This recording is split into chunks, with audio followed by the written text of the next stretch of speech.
বিএনপির বিপক্ষে যে সরকারি দলের বিপক্ষে কিন্তু জামাত এবং এনসিপি জোরালো প্রতিবাদ করবে, এটা অনেকটা স্পষ্ট। সেক্ষেত্রে সংসদের ভিতরেও প্রতিবাদ চলবে, রাজপথের আন্দোলনও গড়াতে পারে। এটা আসলে যেখানে আমরা পুরো জাতি আওয়ামী লীগের গণহত্যা, হিউম্যান রাইটস ভায়োলেশন, গুম খুনের বিচারের জন্য অধীর আগ্রহে ছিল, সেইখানে কয়েকজন হাতে গোনা মানুষের জন্য পুরো বিচার ব্যবস্থাকেই আসলে প্রহসন মনে হচ্ছে। যে ইরানের উপরে ইসরায়েল ইউএস ফোর্স অ্যাটাক করেছে, সো দুটো পক্ষ বোঝা যাচ্ছে। আজকে 11 দিন পরে, 28শে ফেব্রুয়ারি শুরু হয়েছে, আজকে 11 দিন পরে মনে হচ্ছে যে আর একটা থার্ড ফোর্স ইমার্জ করছে ট্রাম্প সাহেব এবং পুটিন সাহেবের। আমরা যদি রয়টার্সের রিপোর্টটাকে ভালো মতো দেখি, যে ট্রাম্প সাহেব কিন্তু পুটিন সাহেবকে ফোন করেছেন। টাইমস টুডেজ হেডলাইনে আপনাদের স্বাগত জানাচ্ছি। যারা ব্যস্ততার জন্য সকালে আমাদের ছাপা পত্রিকা পড়তে পারেননি, তাদের জন্যই মূলত এই অনুষ্ঠানটি আমরা প্রতিদিন নিয়ে আসি। আজকেও আমরা বেশ কয়েকটি বিশেষ সংবাদ নিয়ে আলোচনা করব। প্রথমে আমরা শুরু করছি জাতীয় সংসদের আসন্ন অধিবেশন নিয়ে। আপনারা জানেন যে আগামীকাল থেকে সংসদের প্রথম অধিবেশন শুরু হচ্ছে। এই অধিবেশনকে কেন্দ্র করে আমাদের একটি অন্যতম প্রতিবেদন নিয়ে আমরা কথা বলছি আমাদের সংশ্লিষ্ট রিপোর্টারের সাথে। আচ্ছা, পার্লামেন্ট তো মনে হয় উত্তপ্ত হওয়ার আশঙ্কা আছে। কি মনে হয় সরকারি দল এবং অপোজিশনের সাথে কথা বলে? আপনি ঠিক যেমনটি বলছিলেন যে আগামীকাল থেকে কিন্তু জাতীয় সংসদের, ত্রয়োদশ জাতীয় সংসদের প্রথম অধিবেশন। এই অধিবেশনকে কেন্দ্র করে দেশের মানুষের এক ধরনের আগ্রহ আছে যে আগামীকাল যেহেতু দীর্ঘদিন পরে সংসদ বসতে যাচ্ছে, সেক্ষেত্রে আসলে সরকারি দলের ভূমিকা কী হবে এবং বিরোধী দলের ভূমিকা আসলে কী হবে। সেক্ষেত্রে আমরা এই রিপোর্টটি আজকে যেটি দেখানোর চেষ্টা করেছি, আমরা আমাদের পাঠকদের সামনে যেটি হাজির করার চেষ্টা করেছি, সেটি হচ্ছে যে সরকারি দলের স্বাভাবিক প্রক্রিয়ায় প্রথম দিন তারা সংসদ নির্বাচন তো আগেই নির্বাচিত হয়ে গেছে, এখন স্পিকারকে নির্বাচিত হবেন, ডেপুটি স্পিকারকে নির্বাচিত হবেন, এইসব বেশ কিছু বিষয় থাকে। রাষ্ট্রপতির ভাষণের একটা বিষয় থাকে, এটা রীতি অনুযায়ী দীর্ঘদিন থেকে যেটি সংবিধান অনুযায়ী যে কোনো অধিবেশনের শুরু থেকে রাষ্ট্রপতির ভাষণ থাকে, একদম স্বাভাবিকভাবে প্রক্রিয়াগুলো চলে। সবচেয়ে বিষয় হচ্ছে যে এবার যে এই গণ অভ্যুত্থানের পর প্রথম যে অধিবেশন, সেই অধিবেশন সবচেয়ে আকর্ষণীয় যে বিষয় যে সংস্কার প্রশ্নে বিএনপি এবং জামাতের ইতিমধ্যেই, বিশেষ করে সরকার এবং বিরোধী দলের যে, আচ্ছা, আমরা সংস্কার প্রশ্নে একটু পরে আলোচনা করি। প্রথমে আমরা আসি যে রাষ্ট্রপতির ভাষণ নিয়ে। প্রথম অধিবেশনে যখন রাষ্ট্রপতি ভাষণ দেবেন, এবং আমরা যেটা ধারণা করতে পারি জামাত এবং এনসিপি এই ভাষণের বিরোধিতা এবং বা ওইটার উপরে যদি ধন্যবাদ প্রস্তাব আনা হয়, তাহলে তারা কিভাবে এইটার রিয়াকশন দেবে, সেইটার কি কোনো ধারণা পাওয়া গেল? আমি আজকে বিরোধী দলের দায়িত্বশীল কয়েকজন নেতার সাথে কথা বলেছি, যারা এনসিপি এবং জামাতের শীর্ষ পর্যায়ের নেতা এবং যারা সংসদ সদস্য এই সংসদের। তারা আমাদেরকে যেমনটি বলার চেষ্টা করেছেন যে সরকারি দল আসলে কী ধরনের আচরণ করবে তার উপরে তাদের রিয়াক্টর নির্ভর করবে। তবে রাষ্ট্রপতির যে বিষয়টা, রাষ্ট্রপতির ভাষণ যেহেতু এটা একদম একটি স্বাভাবিক প্রক্রিয়া সংসদের, এই প্রক্রিয়া নিয়েও এবার অস্বাভাবিক ঘটনা ঘটতে পারে। সেই অস্বাভাবিক বিষয়টা হচ্ছে যে এই রাষ্ট্রপতি কিন্তু শেখ হাসিনা সরকারের আমলের নির্বাচিত রাষ্ট্রপতি। সেক্ষেত্রে এত রক্তের বিনিময়ে যে সরকারকে ছাত্র জনতা ক্ষমতাচ্যুত করলো, সেই সরকারের আমলের রাষ্ট্রপতির কাছে কেন তারা শপথবাক্যে গেলেন, কিংবা কেন প্রথম দিন অধিবেশন তার বক্তব্য শুনতে রাজি না, এমনটি বক্তব্য দিচ্ছেন বিরোধী দলের যারা শীর্ষ নেতা তারা। কিন্তু এই রাষ্ট্রপতির অধীনেই কিন্তু জাতীয় সংসদ নির্বাচন হয়েছে, কনস্টিটিউশনাল ধারাবাহিকতা রক্ষা হচ্ছে, আদারওয়াইজ তো তারা যে নির্বাচিত হয়েছে সেইটারই বৈধতা নিয়ে প্রশ্ন থাকবে। এই বিষয়ে বিরোধী দল কি মনে করে? সেইটা বিরোধী দলের নেতারা ইতিমধ্যে, বিশেষ করে যারা ছাত্রনেতা, তারা কিন্তু বলার চেষ্টা করেছেন যে তারা শুরুতে এটা ভুল করেছেন। এই রাষ্ট্রপতির অধীনে যে শপথে তারা অংশ নিয়েছিলেন, সেদিন উপদেষ্টা পরিষদ গঠনের যে শপথ, সেটি তারা সঠিক কাজ করেন নাই। পৃথিবীর কোনো দেশে বিপ্লবী সরকার গঠনের সময় কিন্তু এমনটি খুব কমই ঘটনা আছে। এটা তো কোনো বিপ্লবী সরকার নয়, কিন্তু সংবিধানের আলোকে সংবিধান আলোকে সরকার যেহেতু, সুতরাং রাষ্ট্রপতি ভাষণ দেবেন, এটি স্বাভাবিক প্রক্রিয়া। তারা তাদের জায়গা থেকে বিরোধিতা করবেন, সেটি তাদের একান্ত বিরোধী দল হিসেবে, এবং মানুষের যে আশা আকাঙ্ক্ষার কথা তারা বলেন, তাদের সেই জায়গা থেকে তারা বলতে পারে। ধন্যবাদ প্রস্তাবে হয়তো তারা বিরোধিতা বা আলোচনায় হয়তো তারা রাষ্ট্রপতির বিরুদ্ধেই অনেক কথা বলবেন, কিন্তু এইরকম কি কোনো ধারণা আছে যে রাষ্ট্রপতির ভাষণের সময় তারা ওয়াকআউট করতে পারেন? দেখেন, এই কথার প্রশ্নের জবাবের আগে আমি একটু পিছনে ফিরতে চাই। ইতিমধ্যে কিন্তু জাতীয় সংসদের বিরোধী দলীয় যিনি সরকার দলীয় হুইপ নুরুল ইসলাম, তার সঙ্গে কিন্তু বিরোধী দলীয় যিনি চিফ হুইপ এবং এনসিপির শীর্ষ নেতা, এনসিপির আহ্বায়ক নাহিদ ইসলাম কিন্তু বৈঠক করেছেন। সেখানে জামাতের সংসদ সদস্য একজন উপস্থিত ছিলেন, রফিকুল ইসলাম খান, যিনি জামাতের সহকারী সেক্রেটারি জেনারেল। আমরা এই বৈঠকের সূত্র ধরে যেটি জানতে পেরেছি, সেটি হচ্ছে একটি ঐক্যমত্য, মানে প্রক্রিয়া যেন শুরুর দিন থেকে শুরু হয়, কোনো বড় ধরনের কোনো ঘটনা কিংবা বয়কটের মতো ঘটনা সংসদ যেন না ঘটে, বর্জনের মতো ঘটনা না ঘটে, তার জন্য কিন্তু ভিতরের এক ধরনের আলোচনা কিন্তু চলছে। কিন্তু সরকারি দল থাকলে, বিরোধী দল থাকলে এইরকম নেগোসিয়েশন করে সংসদ অধিবেশন চালানো হয়, এইরকম আমি তো 4-5টা পার্লামেন্ট কভার করেছি, আমি কি এরকম দেখি না। এটা কি আদৌ থাকবে ফাইনালি? আমার কাছে মনে হয় না শেষ পর্যন্ত এটি থাকবে। আমরা যে আপনি যে কথা বলছিলেন যে এভাবে আলোচনা করে হয়তো 1 থেকে 2 জন সংসদ সদস্য তারা এবং হুইপ তারা আলোচনা করেছেন, ওভারঅল সব সংসদ সদস্যরা কিন্তু এই বিষয়ে অবগত নন কিংবা তারা আলোচনা করেননি। সেই ক্ষেত্রে তারা তাদের প্রতিবাদের জায়গা কিন্তু কোনোভাবেই বন্ধ করবেন না, তারা তাদের প্রতিবাদ করবেন। সেই ক্ষেত্রে ওয়াকআউটের মতো ঘটনা ঘটবে কিনা সেটা এই মুহূর্তে বলা কঠিন, তবে সেই সময় পর্যন্ত আমাদেরকে অপেক্ষা করতে হবে। আচ্ছা, আমি যে আরেকটা জায়গায় আসতে চাই এখন, আমরা এই যে আগে আমি যেখানে আপনাকে থামাইছিলাম, এই যে জুলাই সনদ ইস্যুতে বিরোধী দলের যে ভূমিকাটা হবে বা গণপরিষদের সদস্য হিসেবে তারা শপথ নেননি, এই বিষয়টাতে আসলে বিরোধী দল এবং সরকারি দল দুই দলের মধ্যে কি কোনো সমঝোতা হয়েছে, নাকি এইটা নিয়েও সংসদ উত্তপ্ত হওয়ার সম্ভাবনা আছে? দুই দলের মধ্যে এখন পর্যন্ত কোনো ধরনের সমঝোতা হয়েছে বলে আমার কাছে আচার আচরণে তেমনটি মনে হচ্ছে না। বিশেষ করে বিএনপি বরাবরই বলার চেষ্টা করছে সংবিধানের বাইরে তারা কোনোভাবেই যাবে না, কিন্তু এটি নির্বাচনের স্বার্থে বিভিন্ন ক্ষেত্রে বিএনপি কৌশলী অবস্থান পালন করেছেন। যে নির্বাচন হওয়ার স্বার্থে যেটি করা দরকার ছিল সেটি তারা করেছে। নির্বাচনের পরে তারা কিন্তু বলেছেন যে সংবিধানের বাইরে তারা এক চুল পরিমাণও পা কাড়াবে না। সেই ক্ষেত্রে সংবিধান সংস্কার যে পরিষদ জুলাই সনদ অনুযায়ী সেই পরিষদের সদস্য হিসেবে তারা কিন্তু প্রথম দিন শপথ নেননি। জামাত এবং এনসিপি যে সংসদ সদস্যরা আছেন তারা শপথ দুটি নিয়েছেন আর বিএনপি নিয়েছে একটি।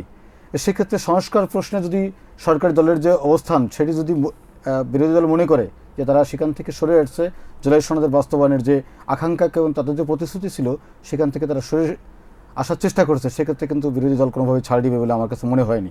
সেক্ষেত্রে তারা জোরালো প্রতিবাদ করবে এবং ওয়াকআউটের মতো ঘটনাও ঘটাতে পারে, শুরুর দিন থেকে এমন ঘটনা ঘটতে পারে।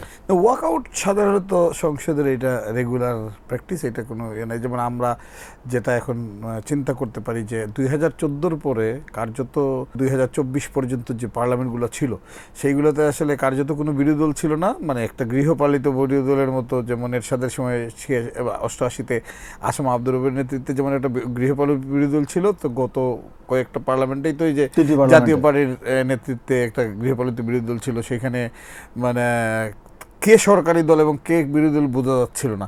সেই অবস্থা থেকে নতুন পার্লামেন্ট প্রাণবন্ত হবে এইরকম ধারণা করা যায়। এটা একদম স্পষ্টত বলা যায় যে আগের 3টি সংসদের মতো এবারের সংসদ কিন্তু তেমনটি হবে না।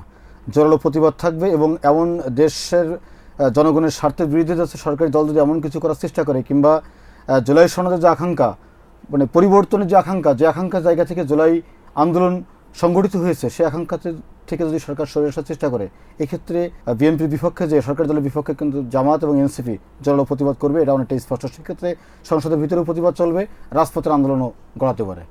আমাদের গতকালকের ছাপা কাগজে যে আইসিটি প্রসিকিউটরের ঘুষ কেলেঙ্কারি যে রিপোর্টটা ছাপা হয়েছিল সেইটার ফলো আপ রিপোর্ট আজকে আমাদের কাগজে আছে। মূলত হইল সমস্ত চিফ প্রসিকিউটর সমস্ত প্রসিকিউটরদের সাথে বসলেন, সেই মিটিংয়ে সেই আলোচনায় আসলে কি পাওয়া গেল?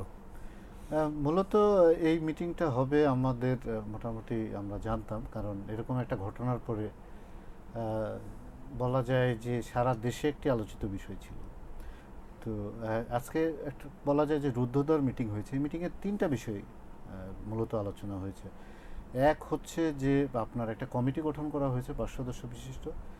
সেই কমিটি হচ্ছে যে শুধু সাইমুম না, যে প্রসিকিউটরের বিরুদ্ধে এই যে ঘুষ নেওয়ার অভিযোগ, অন্যান্য আরও কয়েকজন প্রসিকিউটরের বিরুদ্ধে অভিযোগ আছে।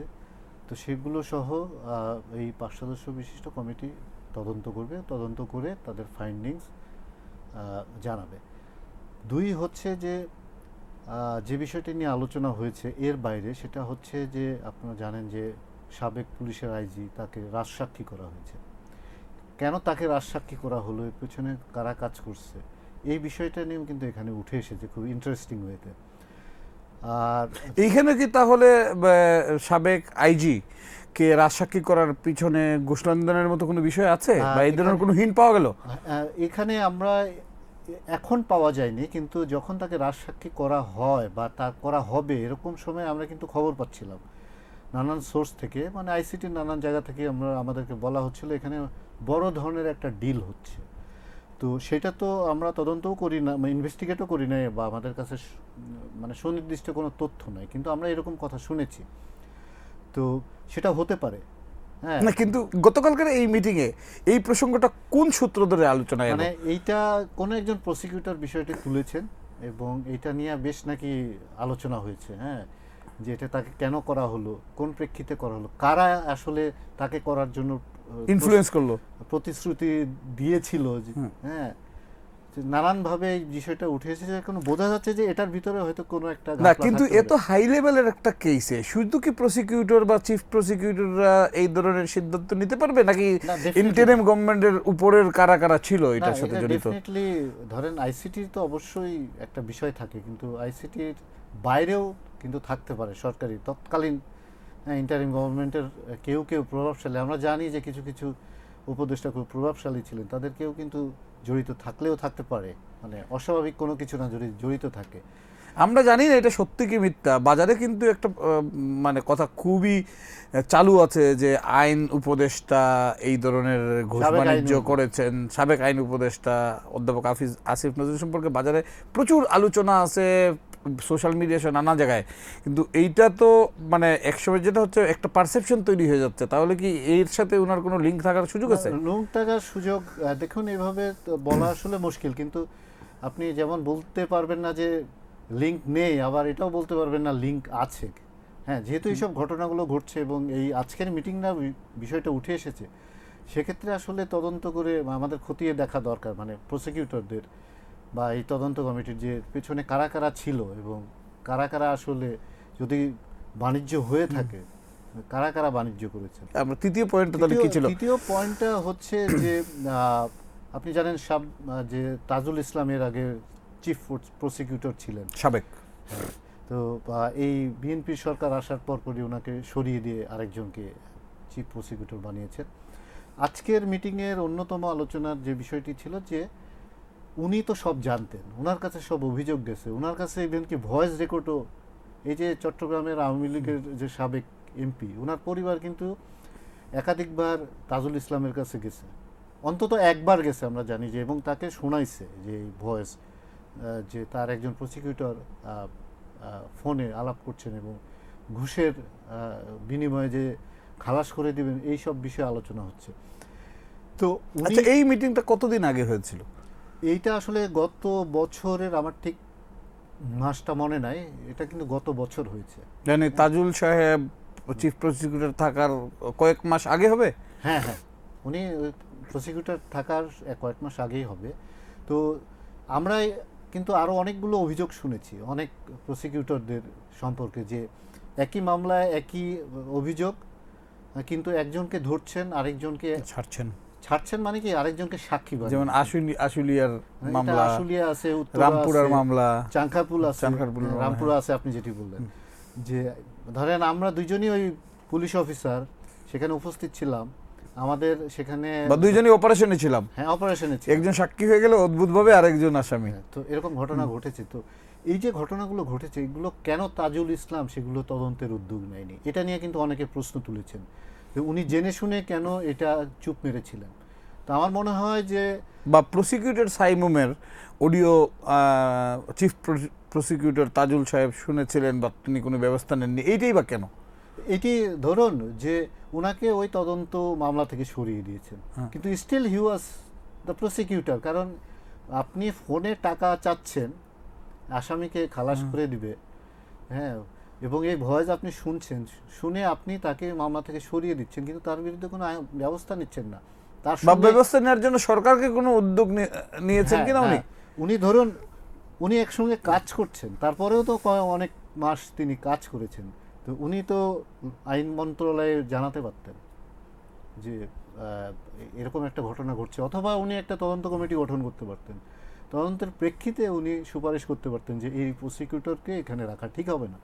কিন্তু উনি আসলে কোনো ধরনের পদক্ষেপ নেন নাই, এবং যে কারণেই আজকের মিটিংটাতে এই বিষয়টি নিয়ে আলোচনা হয়েছে এবং তিনি বেশ সমালোচিত হয়েছেন।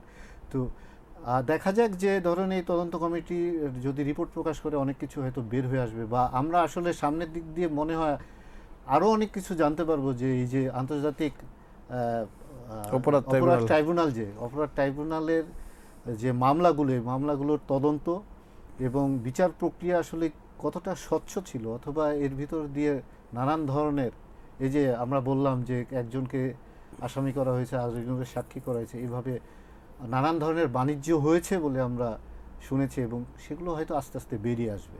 আচ্ছা, একটা জিনিস আপনার কি মনে হয় যে এই যে ধরেন একটা আদালত, সেই আদালতের প্রসিকিউটরদের একটার পর একটা কেলেঙ্কারি প্রকাশ হওয়ার পর এখন এই আদালতে যাদের বিচার হচ্ছে সেই পক্ষ থেকে বলা হচ্ছে যে এই যে ঘুষ কেলেঙ্কারি হচ্ছে, সো এই আদালতের প্রসিকিউশন থেকে শুরু করে বিচার ব্যবস্থাকে নিয়ে প্রশ্ন তোলা হচ্ছে, এইটাকে আপনি কিভাবে দেখছেন? না, এটা তো প্রশ্ন উঠতেই পারে। ধরুন বিশেষ করে গতকালকে যে আমরা রিপোর্টটা দেখেছি, মানে টাইমস অফ বাংলাদেশ এবং যে রিপোর্টটা ডেইলি ছেপেছে, হ্যাঁ। এবং প্রথম আলো রিপোর্টটি করেছে প্রিন্ট ভার্সনে, আরও কয়েকটি মিডিয়া করেছে। তো এর পরে কিন্তু আমাদের আসলেই আর মানে এই যে আন্তর্জাতিক অপরাধ ট্রাইব্যুনাল, হ্যাঁ, তার প্রতি কিন্তু আমাদের ভরসা অনেকখানি উঠে গেছে। কারণ একজন প্রসিকিউটর যখন ফোনে এরকম বেমালুম চাঁদা চাচ্ছেন, হ্যাঁ, তো চাঁদা না, এটা আসলে ঘুষ। এটা চাঁদা, হ্যাঁ, ঘুষ বলা যায় যে আপনি আমাকে টাকা দেন, তারপরে আপনার আসামিকে বাদ দিয়ে দিব, হ্যাঁ। যেটা বাংলাদেশের প্রেক্ষিতে অস্বাভাবিক কিছু না, কিন্তু ধরেন এই আবার আদালতের- কাউকে একই লোক কিন্তু যখন প্রসিকিউটর হয়ে তদন্ত করতেছে, সে আবার কিন্তু কাউকে আসামিও করে দিতে পারে টাকার বিনিময়ে। হ্যাঁ, না, সেই ঘটনা ঘটেছে। এই ঘটনাতেই কিন্তু আছে যে এই প্রসিকিউটরের বিরুদ্ধে অভিযোগ আছে যে তিনি টাকা খেয়েই এই আওয়ামী লীগের সাবেক এমপিকে আসামি করেছেন। আবার সেই এই সাবেক এমপির পরিবারকে আবার তাদের কাছ থেকে টাকা চেয়ে বলছেন যে তাকে খালাসের ব্যবস্থা করে দিবে। তো ধরুন এই ঘটনার পর থেকে আসলে মানুষের মধ্যে একটা সন্দেহ তৈরি হয়েছে যে এটা একটা বিশেষ আদালত এবং সেখানে সব কিছু ফেয়ারলি হবে। আর আওয়ামী লীগ তো বরাবরই এই আদালতকে অস্বীকার করে আসছে, এবং এটাকে তারা ক্যাঙ্গারু আদালত ক্যাঙ্গারু, বলছে। রাইট, আপনি ঠিকই বলেছেন, এখানে ক্যাঙ্গারু কোর্টের কথা বলা হচ্ছে। তো তারা তো এখন তো তাদের কথা প্রমাণ হয়ে যাচ্ছে, এটা মানে খুব আশ্চর্যজনক ভাবে হলেও এটা আসলে যেখানে আমরা পুরো জাতি আওয়ামী লীগের গণহত্যা, হিউম্যান রাইটস ভায়োলেশন, গুম খুনের বিচারের জন্য অধীর আগ্রহে ছিল, সেইখানে কয়েকজন হাতে গোনা মানুষের জন্য পুরো বিচার ব্যবস্থাকেই আসলে প্রহসন মনে হচ্ছে।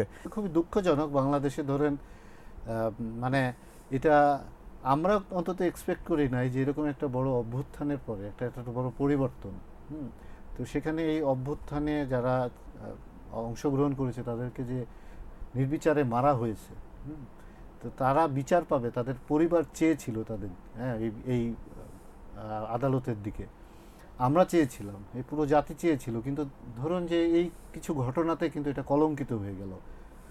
তো এখন প্রশ্ন উঠবেই, এটাই খুব স্বাভাবিক।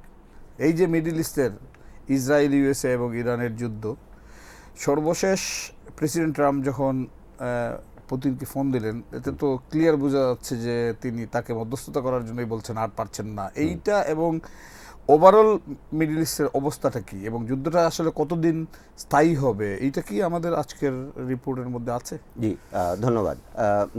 আমরা সবাই জানি যে আপনি যেটা পয়েন্ট আউট করলেন রাইটলি, যে ইরানের উপরে ইসরায়েল ইউএস ফোর্স অ্যাটাক করেছে। সো দুটো পক্ষ বোঝা যাচ্ছে।